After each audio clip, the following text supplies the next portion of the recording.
PSA announcement: do not shoot pornography in a creepy house in the middle of Texas. Welcome to the Beniverse.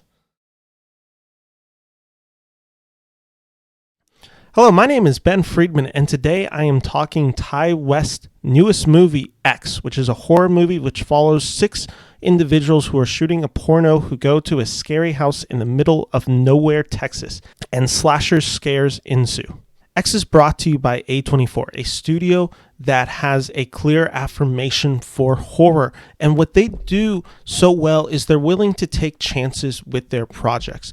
They are willing to take projects that maybe sound a little too risky, risque, controversial, or really just anything that maybe a general studio will not touch, and they give it a budget to support the vision of the filmmaker, and they make something really special. Even if the films are not always top level, they always are unique in their look. And that is true with Ti West X. Watching X, I found this movie an easy sell for movie-going audiences. It is a slasher film that takes the aesthetic of a 1970s movie, similar to Texas Chainsaw Massacre, Halloween, all of those great classics, and they take that premise, and it's a very universal horror film, which I liked. I liked this film a lot. I thought what Ti West did with this film was very special, and I'm just going to go into a few of the things that I found really unique about this film. Large amount of credit for this film has to go to the director Ti West for what he is able to encompass in this film. His direction and screenplay, I think, are pretty flawless. What I loved about this movie is it doesn't take the normal tropes of horror, where it's just these characters being separated for no reason at all. This film does not rely on that. This separates the characters organically and naturally, so it doesn't even feel like it's horror for them. They don't realize what's going on. And by them being in the dark, it makes it much scarier for us as an audience member watching this movie. So I found the scares quite effective throughout. Along with that, West's ability to direct is just beautiful. There are scenes in this film where there's transitions that happen from frame to frame where it's just so perfectly timed. If he cuts too quick, a lot of that impact is lost. And the same thing happens if he stays on the scene too long. It's a perfectly time filmed in the sense that nothing overstays its welcome. Everything is well paced, and you're just left in the perfect amount of what did I just see / oh, what is that about to happen? That way, us as the audience is terrorized while these characters are left clueless. It's a really effective tool that he uses throughout to convey the horror to its audience. And it makes the film just so much scarier because you know what's going to happen. He does a technique called Chekhov's gun throughout this film, where it's you set something up at the beginning, you better pay it off at the end. There is nothing in this film that isn't set up at the beginning that does not become paid off at the very end of this film. Every little detail is thought out. And I will admit, the trailer's tone is a little off. When you watch this trailer, it definitely feels actually a little bit more in line with what you would typically get from an A24. It's not that. This is a very straight to the point, very much a Texas Chainsaw Massacre, Friday the 13th, Halloween.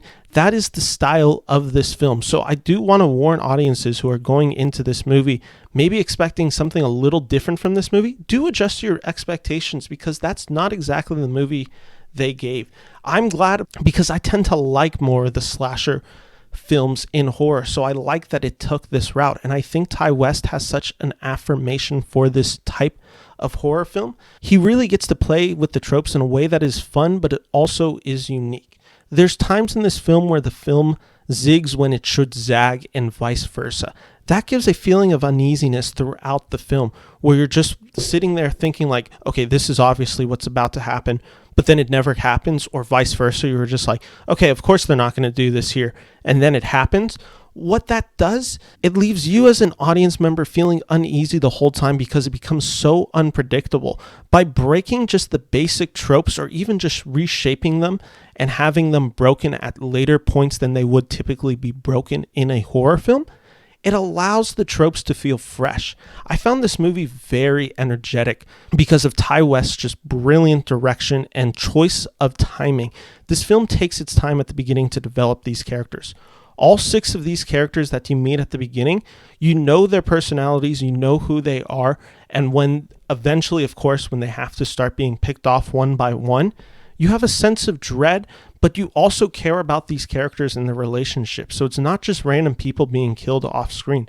They are the loved ones and the friends of other characters in the movies and ones whose journeys impact the main characters. So in that sense, I just loved how they did it. This is a film that elevates itself so brilliantly, where it starts a little meandering, it takes its time, it builds up the tension, it sets the atmosphere perfectly where we are on the farm looking around that house, getting a sense of the geographical location. So then when scenes happen later on with the horror in those scenes, you know exactly where they are, how far they are from each other when they are in different geographical locations. It works so well because you have a sense of location. And I think in horror, that's a really key thing, because if you just have a house and it's just like, how big is this house? What then ends up happening is it's just like, okay, it becomes this feeling of just like, okay, well, they're going to get out of this because there's this room that you don't know, and it doesn't really feel impactful. It just closes off the space, and by closing it off, it actually makes the world feel smaller, which in a horror film makes it feel claustrophobic. Mia Goth gets to do a lot in this film, and it's a lot you maybe weren't expecting. I don't want to give too much away because it starts getting close to spoiler territory, but she is a scream queen in the making. What she does in this film is impressive. She balances so much with this character, and as the film goes on and you start realizing a few things that the directors, the filmmakers, the actors, the actresses, and the story is doing, it only makes Mia Goth's performance that much better. Make sure for this film you stay at the end. There is a post-credit scene that is pretty important to watch.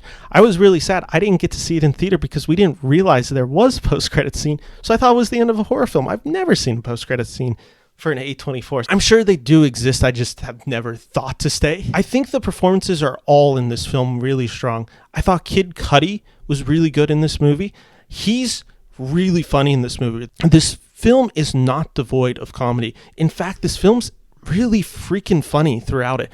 There are some moments of genuine laughter that happens that just breaks the tension so perfectly, and then it cuts back to the horror. It's a perfect transition that it just allows you to be scared and then relieved, and then in that moment of relief, it grabs you right back with the horror. It's such a brilliant technique. Get you feeling safe for a second and then just taking that safety right out from under you.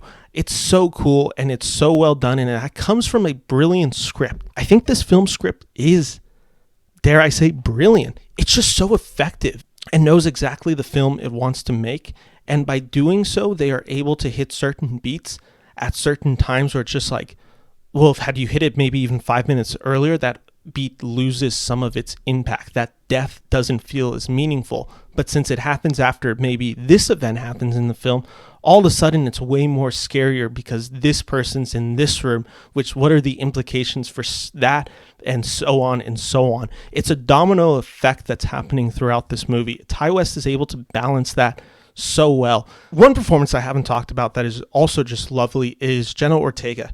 Jenna Ortega is quickly becoming the MVP of 2022. I gave that award last year to Andrew Garfield / Zendaya for what they had done in the year 2021 in film.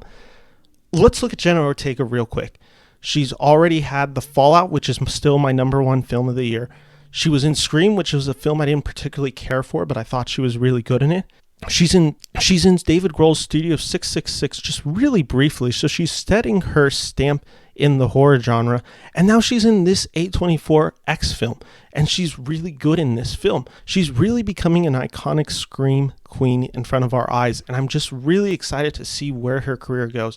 The cinematography, camera work is all beautiful. They shoot it to look like a 1970s horror film, so there's a certain grind and aesthetic throughout this film that has worked perfectly, mixed with this camera that is shooting the porno that is used sparingly throughout. It just adds the sense of time and place in history, and it gives a kind of nostalgic feel without ever overbeating you with nostalgia.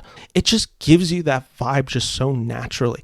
And it's all credit to Ty West. I'm so impressed with what Ty West did. And sure, Are there things that I maybe wished were explained a little bit more, specifically during the third act? Yes. I think the visceral nature of this film, the excitement and just the kinetic energy that Ty West is able to capture throughout this film the whole time, it allows those moments that maybe fell a little bit flatter for me to accept them because I was so on board for the journey that this film takes.